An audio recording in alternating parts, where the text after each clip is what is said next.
Sudan আফ্রিকার উত্তর পূর্বাঞ্চলের এক সময়ের সমৃদ্ধ রাষ্ট্র।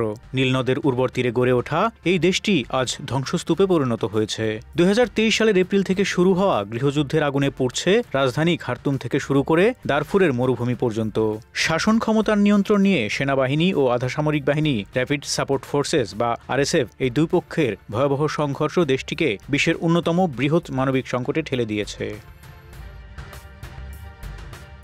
এই সংঘাতের কেন্দ্রবিন্দুতে রয়েছেন দুজন সামরিক নেতা, একজন সেনাবাহিনীর প্রধান general Abdel Fattah al Burhan এবং অন্যজন তার সাবেক সহযোগী, পরে প্রতিদ্বন্দ্বী হয়ে ওঠা আরএসএফের নেতা জেনারেল মোহাম্মদ হামদান দাগালো। ক্ষমতার জন্য এই দুই জেনারেলের দ্বন্দ্বই আজ লাখো মানুষের মৃত্যু ও বাস্তুচ্যুতির কারণ হয়ে দাঁড়িয়েছে।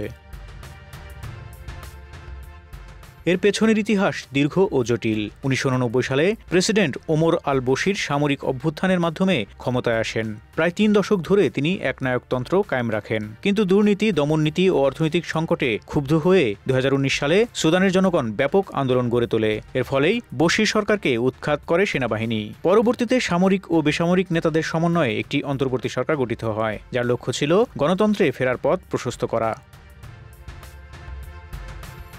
কিন্তু সেই আশার আলোর পথ খুব বেশি দিন টেকেনি। ২০২১ সালের অক্টোবর মাসে আবারও সেনাবাহিনীর অভ্যুত্থান ঘটে।